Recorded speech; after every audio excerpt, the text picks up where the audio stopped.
কলকাতায় উপমুখ্য নির্বাচন কমিশনার রাজনৈতিক দলগুলির সঙ্গে বৈঠক শুরু। সব জেলা প্রশাসনের সঙ্গেও সুদীপ জৈনের বৈঠক। যদিও স্পর্শকাতর বুথ এখনো চূড়ান্ত হয়নি। স্পর্শকাতর 22,000 বুথের হিসেব নির্বাচন কমিশনকে দিয়েছে জেলা প্রশাসন।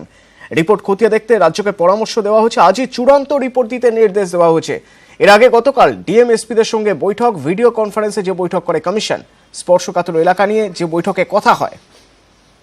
তারপর আজ রাজনৈতিক দলগুলির সঙ্গে বৈঠক। স্পর্শকাতর বুথ এখনো চূড়ান্ত হয়নি। সব জেলা প্রশাসনের সঙ্গে সুদীপ জৈন বৈঠক করেন। স্পর্শকাতর 22,000 বুথের হিসেব নির্বাচন কমিশনকে জেলা প্রশাসন দিয়েছে এবং সেই রিপোর্ট খতিয়ে দেখতে রাজ্যকে পরামর্শ দেওয়া হয়েছে। তুহিন দাস চন্দ্র প্রতিনিধি আমাদের সঙ্গে এই মুহূর্তে টেলিফোনে রয়েছেন। তুহিনের সঙ্গে কথা বলবো। তুহিন, এই বিষয়ে বিস্তারিত জেনে নিতে চাইব। দেখো, বৈঠক সকাল থেকে দফায় দফায় হচ্ছে। প্রথমে শাসক দল তৃণমূল কংগ্রেস, তারপর প্রধান বিরোধী দল বিজেপি, রাজ্যের কংগ্রেস, সিপিআইএম সহ অন্যান্য যে সমস্ত বিরোধী রাজনৈতিক দল রয়েছে সবার সঙ্গে বৈঠক হয়েছে। এবং এই মুহূর্তে জেলা প্রশাসনের সঙ্গে, অর্থাৎ সব জেলার জেলা শাসক এবং পুলিশ সুপারদের সঙ্গে বৈঠক করছেন উপনির্বাচন কমিশনার সুদীপ জৈন। এবং এই বৈঠকে মূলত জেলা ধরে ধরে বিস্তারিত রিপোর্ট চাওয়া হবে। যে বিষয়টা নিয়ে সব থেকে চর্চা হচ্ছে, বিজেপি দাবি করবার পর যে রাজ্যকে, সারা রাজ্যকে বা সব বুথগুলোকে স্পর্শকাতর ঘোষণা করতে হবে। তারপর গতকালই কিন্তু ভিডিও কনফারেন্স করে জেলা শাসক এবং পুলিশ সুপারদের সঙ্গে কথা বলে নির্বাচন কমিশন। সেখানে স্পর্শকাতর বুথ নিয়ে রিপোর্ট চাওয়া হয়, কিন্তু চূড়ান্ত কত স্পর্শকাতর বুথের যে তালিকা সেটা এখনো তৈরি করা যায়নি। এই বিষয় নিয়েই কিন্তু আজকে ডিএমএসপিদের কাছ থেকে রিপোর্ট দিচ্ছেন উপনির্বাচন কমিশনার সুদীপ জৈন। এবং কোন জেলার কি পরিস্থিতি, কোথায় কত ফোর্স ডিপ্লয়েড করতে হবে, পুরো একদম বিস্তারিত রিপোর্ট দিচ্ছেন, যাতে আইন শৃঙ্খলা যাতে ঠিক থাকে নির্বাচনের সময় এবং সুষ্ঠু এবং অবাধ নির্বাচন করানো যায়, প্রত্যেকে যাতে তাদের ভোটাধিকার প্রয়োগ করতে পারেন, সেই বিষয়টা কিন্তু নিশ্চিত করবার জন্যই এই প্রস্তুতি বৈঠক নির্বাচন কমিশনের। এবং স্বাভাবিকভাবেই আজকের এই বৈঠক থেকে কোন জেলার কি পরিস্থিতি সেটা যেমন উঠে আসবে, তেমনি রাজনৈতিক দলগুলো কি কি অভিযোগ করছে সেই বিষয়গুলো খতিয়ে দেখা হবে।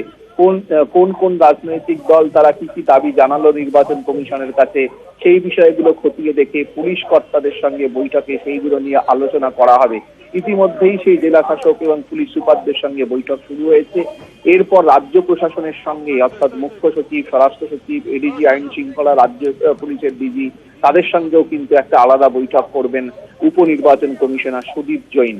এবং এই যে দফায় দফায় চলতে থাকা বৈঠক, এই বৈঠকে এসে তৃণমূল কংগ্রেস যেরকম বলেছে যে বিজেপি ছলছাতুরি করছে, মিথ্যাচার করছে, স্পর্শকাতর বুথ নিয়ে যে দাবি করছে সেই দাবির কোনো অর্থ নেই, তেমনি কিন্তু বিজেপির তরফ থেকে মুকুল রায় এসে আবার নির্বাচন কমিশনার, উপনির্বাচন কমিশনার সুদীপ জৈনের কাছে সারা বাংলাকে নির্বাচনের সময় স্পর্শকাতর ঘোষণা এবং প্রতিটি বুথকে স্পর্শকাতর ঘোষণার দাবি জানিয়ে গিয়েছেন।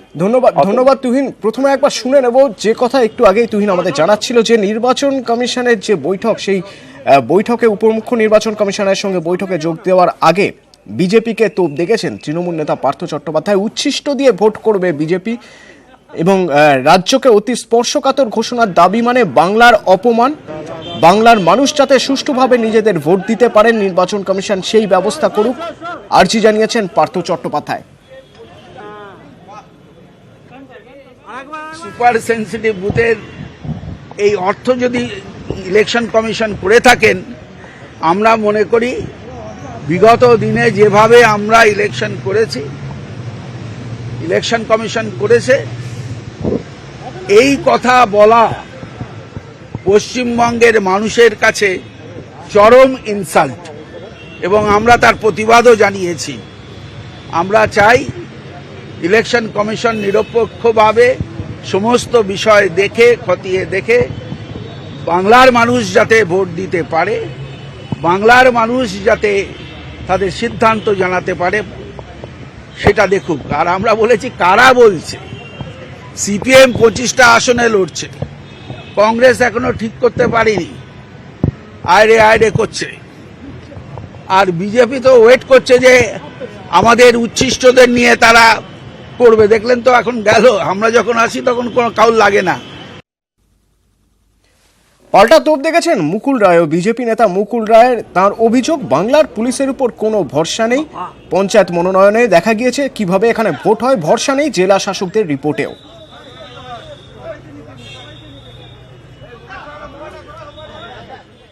বাংলার প্রত্যেকটা বুথকে সুপার সেন্সিটিভ ঘোষণা করা হোক, বাংলার রাজ্যটাকে সেন্সিটিভ স্টেট ডিক্লেয়ার করা হোক। বাংলার পুলিশের ওপর কোনো আস্থা নেই, বাংলার পুলিশ ইজ অ্যাবসলিউটলি পলিটিসাইজ। এই নির্বাচনটা নির্বাচন কমিশন নিজের দায়িত্বে রেখে করুক, বাংলার পুলিশকে দূরে রেখে করুক, যেটা মমতা দাবি করেছিল 2011-য় 2009-এ। আমরা সেই দাবিটাই রিপিট করলাম আজকে।